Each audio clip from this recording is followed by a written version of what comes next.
लगभग 10 करोड़ डॉक्यूमेंट्स का डिजिटाइजेशन पूरा हो चुका है और वह पोर्टल पर उपलब्ध है।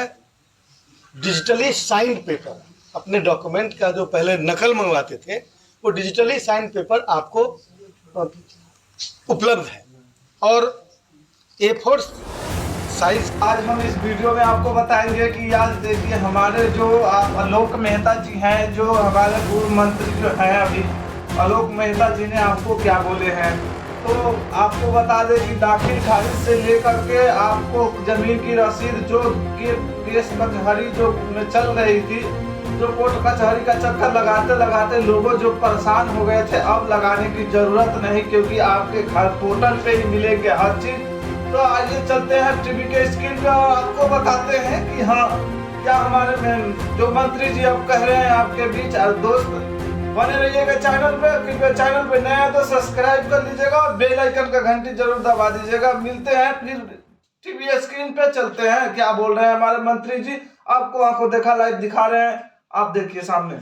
कृषि प्रयोजनों के लिए संपरिवर्तन अधिनियम 2010 के अंतर्गत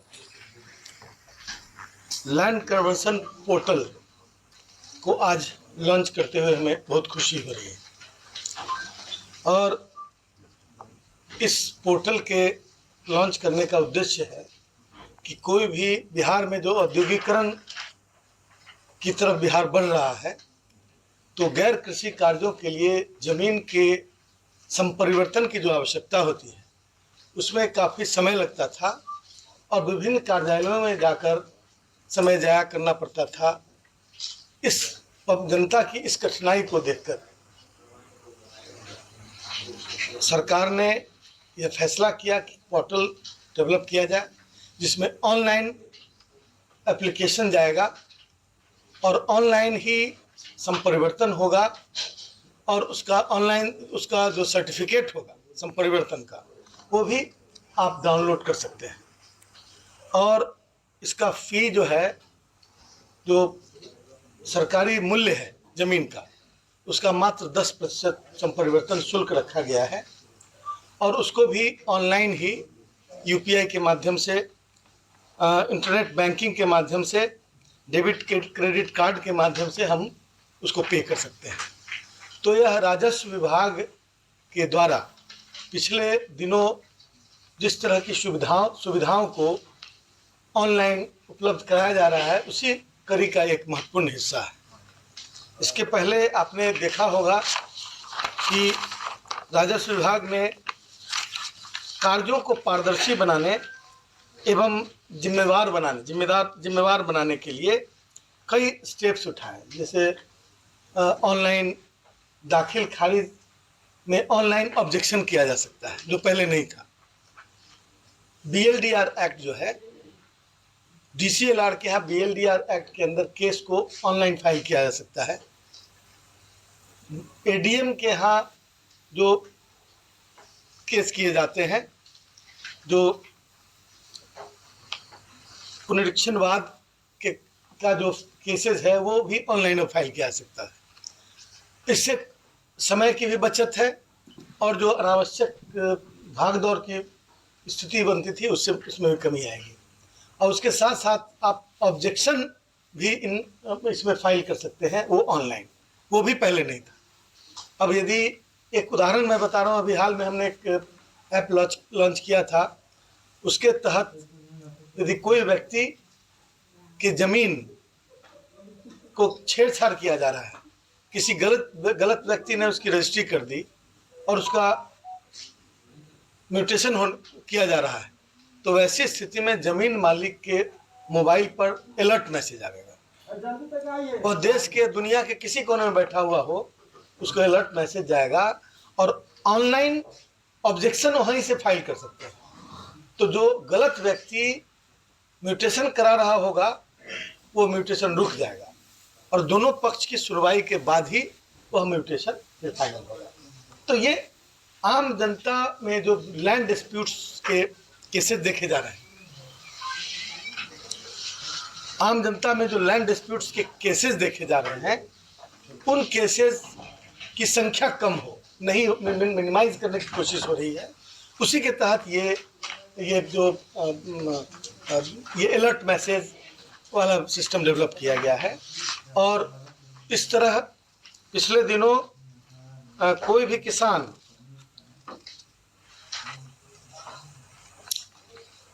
राजस्व अभिलेखों का डिजिटाइजेशन बहुत तेजी से हो रहा है।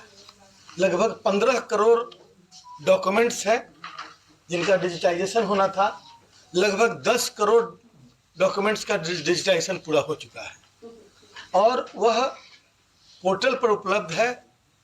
डिजिटली साइंड पेपर, अपने डॉक्यूमेंट का जो पहले नकल मंगवाते थे वो डिजिटली साइंड पेपर आपको उपलब्ध है। और A4 साइज के पेपर में मात्र 10 रुपये के शुल्क पर वह उपलब्ध है और ऑनलाइन भुगतान डिजिटली करने के बाद उसको आप प्राप्त कर सकते हैं। अब सरकार ने integrated land record management system develop करने की तरफ अपना कदम उठाया है। पिछले दिनों 5-6 ऐप ऐसे डेवलप किए गए हैं, ऐसे जो आम जनता की सुविधा को बढ़ा रहा है। और उसी क्रम में अब हम इसका इंटीग्रेशन भी बाद में करेंगे। अभी इंटीग्रेटेड सॉफ्टवेयर की भी बनाने की भी कोशिश हो रही, मतलब उसका प्रयास, उसका कार्य शुरू हो चुका है, जिसके तहत आने वाले दिनों में लगभग सारे कार्य डिजिटाइज हो जाएंगे और कोई भी व्यक्ति अपनी ज़मीन संबंधी रिकॉर्ड से लेकर और उसकी नकल से लेकर दाखिल खारिज से लेकर और तमाम तरह की चीज़ें वह अपने कंप्यूटर पर बैठकर ही कर सकता है या किसी उस सेंटर से कर सकता है। उसी तरह दाखिल खारिज में अब इसमें क्या है कि राजस्व बैंक के पास बंधक रखी हुई भूमि है और आप खरीदने जा रहे हैं भूमि को, आपको पता नहीं है कि कैसे बैंक में बंधक है या नहीं है, तो अब जनता को उसकी विवरणी जमाबंदी पंजी में देखने की सुविधा प्रदान की जा रही है, ताकि कोई भी व्यक्ति जमाबंदी पंजी में जाकर देख सकता है कि वह बैंक में मॉर्गेज है कि नहीं, और तब उसको उसकी खरीद हो सकती है। ये व्यवस्था शुरू है, यह व्यवस्था शुरू है। और उसी तरह सरकार विशेष सर्वेक्षण एवं बंदोबस्ती कार्यक्रम को बहुत तेजी से लागू कर रही है। अभी 20 जिलों में सर्वेक्षण का कार्य चल रहा है। लगभग 10,000 एम्प्लॉयज़ और बहाल किए जा रहे हैं जो इन कार्यों को बढ़ाने के लिए शेष जिलों में तैनात होंगे, जिसमें विशेष सर्वेक्षण अमीन होंगे, कानूनगो होंगे और अन्य कर्मचारी होंगे। जैसा कि आपने देखा कि मंत्री जी कह रहे हैं कि दाखिल का पोर्टल, नई पोर्टल का लॉन्च किया गया है। आप लोग नई पोर्टल पे जाकर के घर बैठे आप लोग अपना ऑनलाइन दाखिल खारिज और क्या कहते हैं जमीनी विवाद जो भी केस दर्ज जो पोर्टल द्वारा आप कर सकते हैं। तो आपको कुछ देखने को मिलते हैं। फिर अगले एलईडी टीवी पे चलते हैं, स्क्रीन पे आपको नेक्स्ट दिखाते हैं कि क्या हमारे मंत्री जी क्या कह रहे हैं इसके बारे में। और आप लोग कृपया चैनल पे नए हैं तो सब्सक्राइब कर लीजिएगा। उमेश क्रिएटर 3 पे हर अपडेट न्यूज मिलेगा और फेसबुक पेज पे देख रहे हैं तो फॉलो कर लीजिएगा। आपको मिलते हैं फिर टीवी स्क्रीन पे लेकर चलते हैं नेताजी ने और क्या कहा है, कौन कौन सा ऐप लॉन्च करी है, और आपको दिखाते हैं टीवी के स्क्रीन पे हमारे नेताजी लाइव पटना से आपको दिखा रहे हैं। चलिए देखते हैं। इससे इसमें तेज गति आएगी और बहुत जल्द उसको इस कार्य को पूरा करने की कोशिश हो रही है। और जो मैं समझता हूँ कि ये जो स्पेशल सर्वे है उसमें किसी भी तरह की जो कमी है विभिन्न जगहों पर उसको रेक्टिफाई करने का एक अंतिम प्रयास है। इसमें जो ज़मीन का प्रकार है या फिर ज़मीन जो किसी के कब्जे में है, जो गैरमजरूआ है, जो छिपा हुआ है, वो सारी ज़मीनें बिल्कुल पारदर्शी हो जाएंगी और सरकार उसके लिए ज़मीन का लैंड बैंक बनाने की तरफ अग्रसर है। सभी पदाधिकारियों को, अंचल अधिकारियों को निर्देश दिया गया है कि उनके क्षेत्र में पड़ने वाले जो भी गैरमजरूआ ज़मीन है उसका डाटा इकट्ठा करके और सरकार को समर्पित करें। सरकार आने वाले दिनों में दो तरह की चीज़ें, एक तो यदि कोई सरकार कोई परियोजना लाना चाहती है तो उसके लिए ज़मीन की उपलब्धता होगी, और दूसरा कि जो वास रहित भूमिहीन हैं बिहार में, तो पहले उनकी संख्या लगभग 27-28 हज़ार बची हुई थी।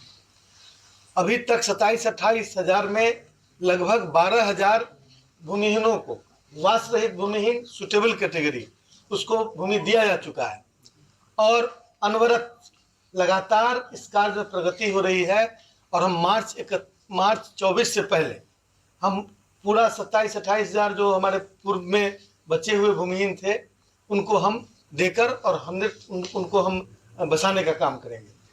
मार्च 2024 के बाद ऑपरेशन बसेरा 2 के तहत जो अभी सर्वेक्षण चल रहा है, सर्वेक्षण के लिए भी ऐप विकसित किया गया था और उसे हल्का कर्मचारी को दिया गया है। हल्का कर्मचारी उस ऐप के माध्यम से मतलब जो वास रहित, नए वास रहित भूमिहीनों का, जैसे मान लें कि पहले वास रहित भूमिहीन थे, उनका परिवार बड़ा हुआ, बच्चों की शादी हो गई, घर अलग हो गया, तो वैसे लोग जिनके पास भूमि नहीं है वैसे लोगों का सर्वेक्षण अभी किया जा रहा है। लगभग 96,000 मतलब वास रहित भूमिहीनों का सर्वेक्षण अभी तक हो चुका है, और यह हल्का कर्मचारियों के माध्यम से उनके मोबाइल में यह ऐप भेजा गया है, उसके माध्यम से उसका सर्वेक्षण हो रहा है और उसको सरकार के पोर्टल पर अपलोड किया जा रहा है। और अब 31 मार्च के बाद, 24 के बाद, हम उन तमाम लोगों को जो इस सर्वेक्षण में आवेंगे, मिलेंगे, जिनका डाटा मिलेगा, उनको हम भूमि उपलब्ध कराएंगे। सरकार इस बात के लिए संकल्पित है कि बिहार में कोई भी व्यक्ति जो सुटेबल कैटेगरी का है और जो वास रहित भूमिहीन है वह भूमिहीन नहीं रहेगा। इसके लिए हम प्रतिबद्ध हैं और उस दिशा